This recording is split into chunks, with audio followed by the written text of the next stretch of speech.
My name is Maya Lawson.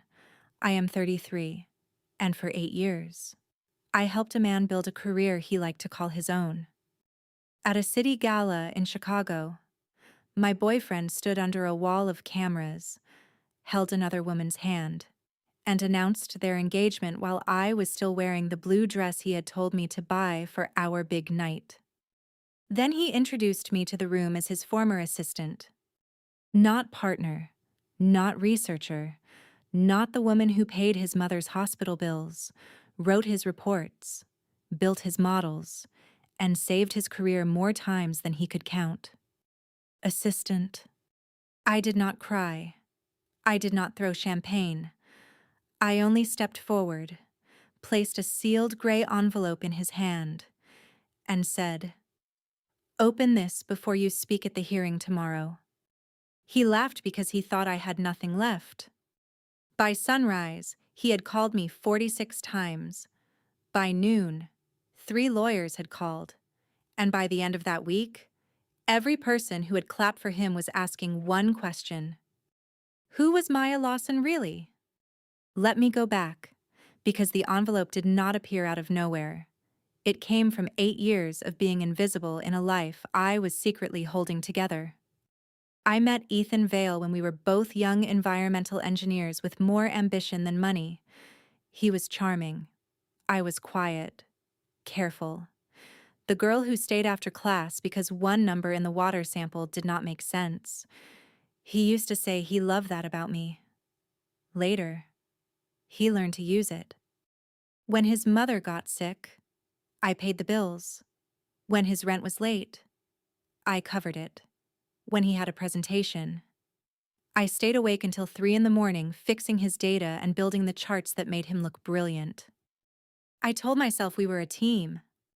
But teams do not have one person on stage and one person in the dark.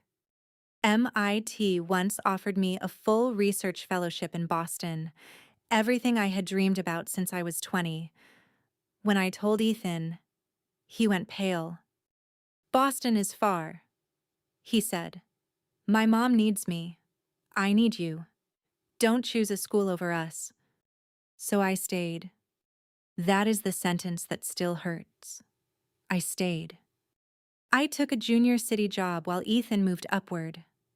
His reports used my language. His models used my formulas. His patent drafts used the process I had designed while he slept. The world learned his name while mine disappeared into footnotes, email threads, and late-night edits. At first, I thought love meant not keeping score. Then I realized Ethan was keeping score for both of us. He just wrote his name on every point.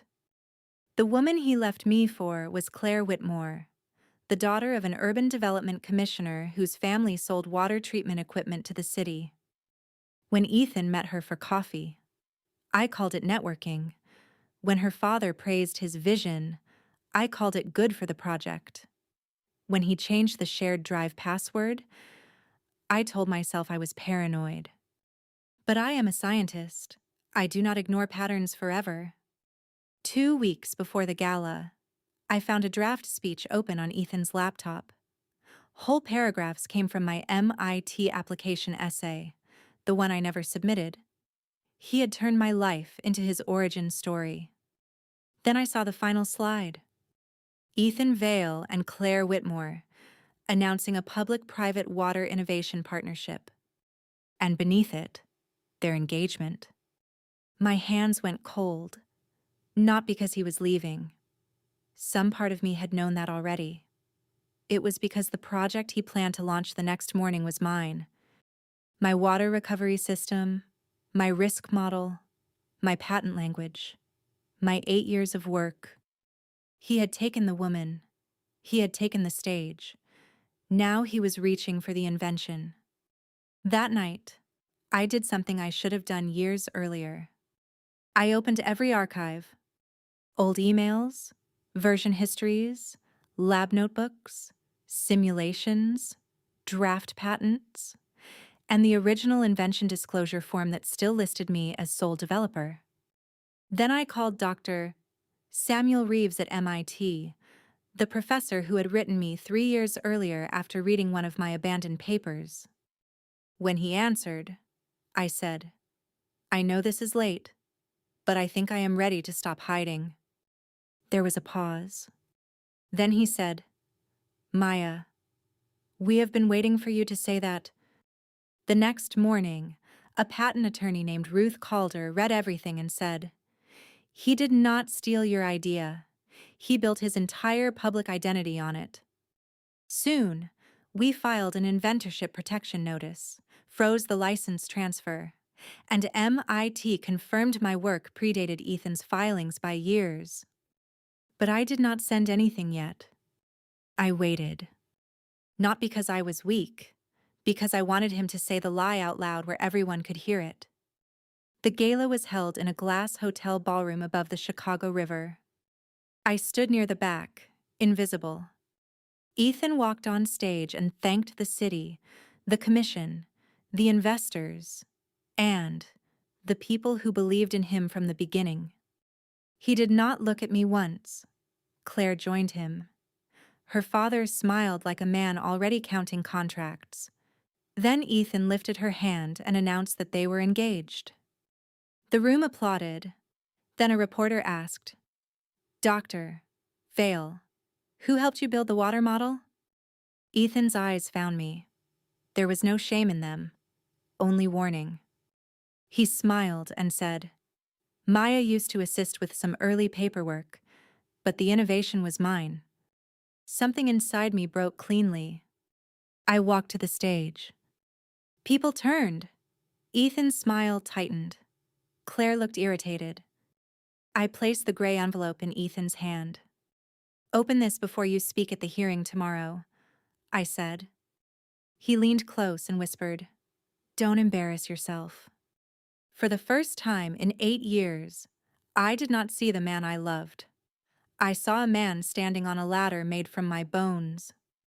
I already did that, I said, for 8 years. Then I left.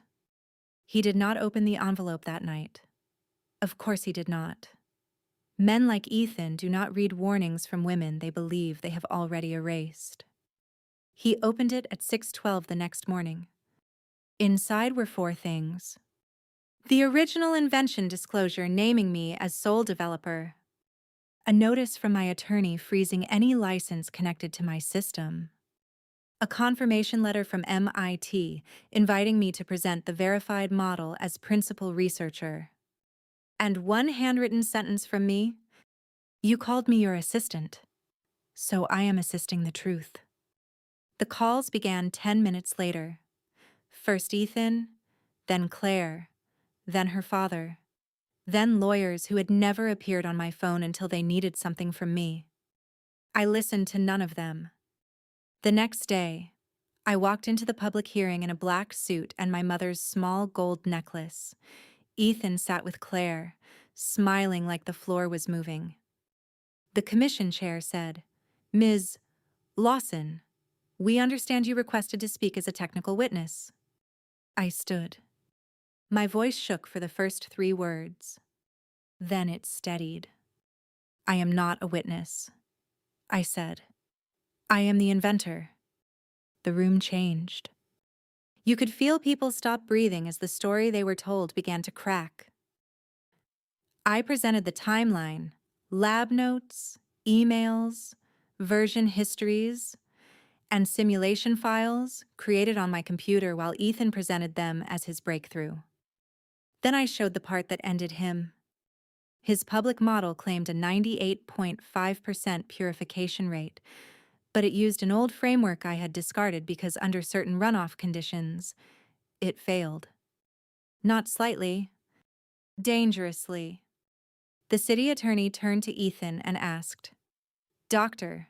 Vale, did you know this model had been rejected by Ms. Lawson before your proposal was submitted?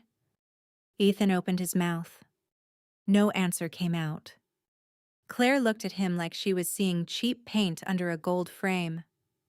Her father stopped smiling. By the end of the hearing, the contract was suspended, Ethan's funding review was opened, and the Whitmore equipment deal was placed under investigation. MIT issued a statement confirming my authorship. I walked out with cameras behind me. Ethan caught me near the steps.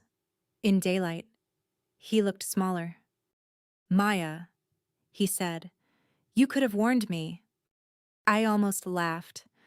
I had warned him every time I fixed his work, asked for my name to be included, and told him I felt invisible. So I said, I did warn you. You just never listened when I was useful. 6 months later, I stood in a lab at MIT as principal researcher on the Lawson Urban Water Recovery Model. My name was on the door, on the patent, and on the paper Ethan would never be allowed to claim. I still thought about those 8 years sometimes, and about the girl who confused sacrifice with love. But I do not hate her.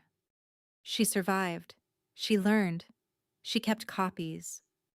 Ethan lost his position, his funding access, and eventually Claire. The Whitmore family paid heavy fines. People said karma came fast. They were wrong. Karma did not come fast. I had been carrying it quietly for years in folders, timestamps, signatures, and formulas with my name hidden underneath. The twist was not that I became powerful. The twist was that I had been powerful all along. I just finally stopped handing my power to a man who called it his. So if someone is standing on your work, your love, your money, or your silence, listen carefully. You do not need to burn the ladder. Sometimes, you only need to stop holding it.